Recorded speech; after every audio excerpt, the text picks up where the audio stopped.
বন্ধুরা, কখনো কোনো সময় পুরনো সেকেন্ড হ্যান্ড মোবাইল ফোন কেনার আগে অবশ্যই চেক করে নেবেন সেই মোবাইল ফোনটা কোথাও চুরির তো নয়, কিংবা সেই মোবাইল ফোনের ওপরে কেস তো নেই, কিংবা সেই মোবাইল ফোনের সব কিছু ঠিকঠাক আছে তো, যেমন ব্যাটারি, ডিসপ্লে, ক্যামেরা, মাইক, এছাড়াও আরও অন্যান্য জিনিস। কারণ আপনি যদি কারো কাছ থেকে কোনো একটা পুরনো সেকেন্ড হ্যান্ড মোবাইল ফোন কিনে নিয়ে আসেন, এবার সেই মোবাইল ফোনটা যদি চুরির ফোন হয়, সেই মোবাইল ফোনের যে মালিক ছিল সে যদি সেই মোবাইল ফোনটার ওপর কেস করে রেখেছে, তাহলে কিন্তু পরবর্তীতে আপনি বড়সড় সমস্যায় ফেসে যাবেন। কারণ সেই মোবাইল ফোনটাতে আপনি যখন সিম লাগাবেন তখন কিন্তু পুলিশ এসে আপনাকে ধরে নিয়ে গিয়ে জেলের হাওয়া খাইয়ে দেবে। এছাড়াও যদি সেই মোবাইল ফোনটার মধ্যে কোনো রকম সমস্যা থাকে, যেমন ব্যাটারি, ডিসপ্লে কিংবা যে কোনো কিছু যদি সমস্যা থাকে, তাহলে আপনি যে টাকা দিয়ে ফোনটাকে কিনবেন আপনার কিন্তু পুরো টাকাতে জলে চলে যাবে। তো এগুলো আপনি কিভাবে চেক করবেন, একটা পদ্ধতি বলে দিচ্ছি, যার মাধ্যমে আপনি কিন্তু এগুলো খুব সহজে নিজে থেকে চেক করে জেনে নিতে পারবেন। পদ্ধতিটা কি দেখুন। প্রথমত আপনি সেই পুরোনো সেকেন্ড হ্যান্ড মোবাইল ফোনটা ডায়াল প্যাডে যাবেন, তারপরে আপনি সিম্পলি সিক্রেট কোডটা ডায়াল করবেন।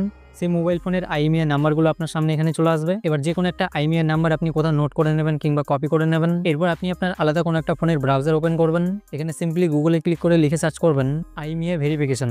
এটা লিখে এখানে সার্চ করবেন। সার্চ করলে দেখবেন একদম উপরে প্রথমে আপনার সামনে এখানে IMEI ভেরিফিকেশন CEIR সঞ্চয় সাথীর যে অফিসিয়াল ওয়েবসাইটটা আছে সেটা আপনার সামনে চলে আসবে। আপনি সিম্পলি এই ওয়েবসাইটের উপর এখানে ক্লিক করবেন। এরপর দেখতে পাচ্ছেন আপনার সামনে এমন ধরনের একটা ইন্টারফেস ওপেন হয়ে চলে আসবে। এরপর আপনি এখানে একটু নিচের দিকে আসবেন, আসলে দেখবেন এখানে আপনার একটা ক্যাপচা শো করবে। তো এখানে যে ক্যাপচাটা থাকবে সেম ক্যাপচাটিকে আপনি এখানে নিচে বসিয়ে দেবেন। তারপরে নিচে দেখতে পাচ্ছেন মোবাইল নাম্বার, এখানে আপনাকে একটা মোবাইল নাম্বার দিতে বলবে। তো বর্তমানে আপনার কাছে যে মোবাইল নাম্বারটা আছে সেই মোবাইল নাম্বারটা এখানে আপনি বসিয়ে দেবেন, দিয়ে গেট ওটিপিতে ক্লিক করবেন। এরপর সেই মোবাইল নাম্বারে একটা ওটিপি যাবে, ওটিপিটিকে আপনি এখানে নিচে বসিয়ে দিয়ে ভেরিফাই ওটিপিতে ক্লিক করবেন। এরপর দেখতে পাচ্ছেন নিচে এখানে আপনার IMEI নাম্বার দেওয়ার জন্য অপশন চলে আসবে।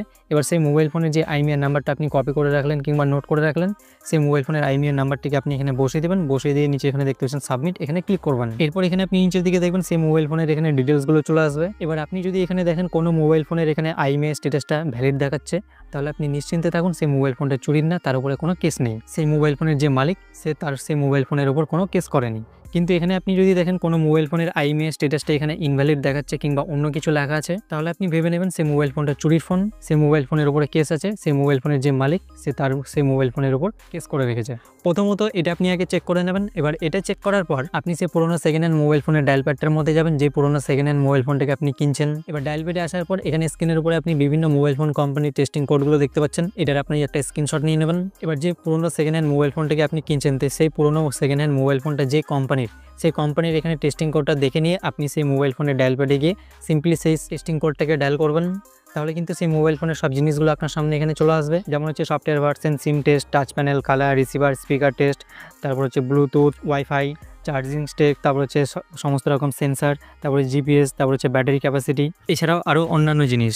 এবার প্রত্যেকটার উপরে আপনি পরপর করে ক্লিক করে টেস্ট করে চেক করে নেবেন যে সেই ফোনে সব কিছু ঠিকঠাক আছে কিনা। যদি দেখেন সেই পুরোনো সেকেন্ড হ্যান্ড মোবাইল ফোনটা সব কিছু ঠিকঠাক আছে এবং সেই মোবাইল ফোনটা চুরির ফোন না, তার উপরে কোনো কেস নেই, তাহলে আপনি সেই মোবাইল ফোনটাকে নিশ্চিন্তে নিতে পারেন। কিন্তু যদি দেখেন সেই পুরোনো সেকেন্ড হ্যান্ড মোবাইল ফোনটা চুরির ফোন কিংবা সেই মোবাইল ফোনের উপরে কেস আছে, সেই মোবাইল ফোনের যে মালিক ছিল সেই মোবাইল ফোনটার উপরে কেস করে রেখেছে, কিংবা সেই ফোনের মধ্যে যদি কোনো রকম সমস্যা থাকে, ব্যাটারি, ডিসপ্লে, ক্যামেরা কিংবা যে কোনো কিছুর, তাহলে আপনার ইচ্ছে আপনি নেবেন কি নেবেন না। তো আশা করবো আপনারা পুরো বিষয়টা ভালো করে বুঝতে পেরেছেন। এখনো যদি আপনাদের মনের ভিতর কোনো রকম প্রশ্ন থাকে তাহলে নিচে কমেন্ট করে অবশ্যই জানাতে পারেন। তো দেখা হচ্ছে পরবর্তী ভিডিওতে, ততক্ষণের জন্য সবাই ভালো থাকুন, সুস্থ থাকুন, জয় হিন্দ।